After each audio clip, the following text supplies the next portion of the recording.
כשאומרים בעולם התקשורת ועולם החדשות את המושג סטנדאפ, לא מתכוונים לסטנדאפ קומדי.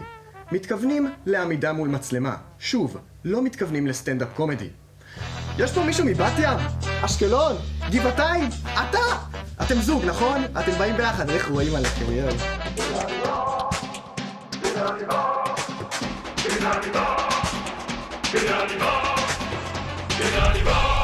אחד העקרונות החשובים בסטנדאפ כשאתה נמצא במקום מכובד הוא להתלבש בצורה נאותה. ככה אתה מראה לסובבים אותך שאתה מכבד אותם ואת מקום הימצאם. התלבשות בצורה לא מכובדת רק תפגע בהם, ויותר מזה, תפגע במקצוענות שלך בתור כתב. דבר שאנחנו לא רוצים שיקרה.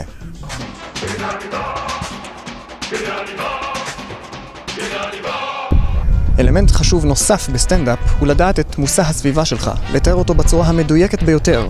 כמו שאתם רואים מאחוריי, ניצב אחד הקירות המפורסמים בעולם. כן, כן, זהו קיר הטיפוס הגדול ביקום, עליו טיפסו רבים וטובים, והשמועות אומרות גם שהסרט הרביעי בסדרה של ספיידרמן צולם ממש כאן.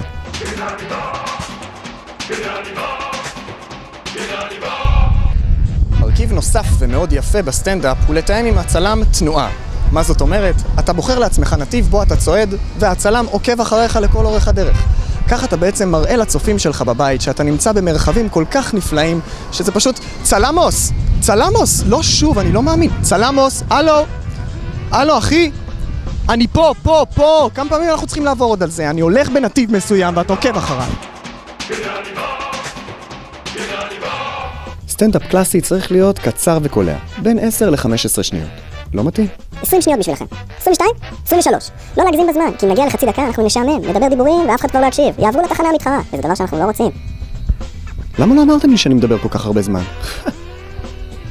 תשמע, הייתי אתמול בהופעה, מדהים, אני הרבה זמן... כשמראיינים בסטנדאפ, חשוב מאוד להקשיב ולהתייחס בהתאם לדבריו של המרואיין. הכל טיפ-טופ. ואז ברגע עשי מה קרה? מדונה חתמה לי על החזה, פה. ואז הם חטפו אותך? מי? החייזרים. מדונה, פה. חזרה אליכם לאולפן, תודה שהגעתם. והכי חשוב, לא לסיים בקלישאות. כל זאת ועוד בפעם הבאה שימים יגידו. אבל השאלה שנשאלת היא, ימים יגידו. והשאלה הגדולה היא, ימים יגידו.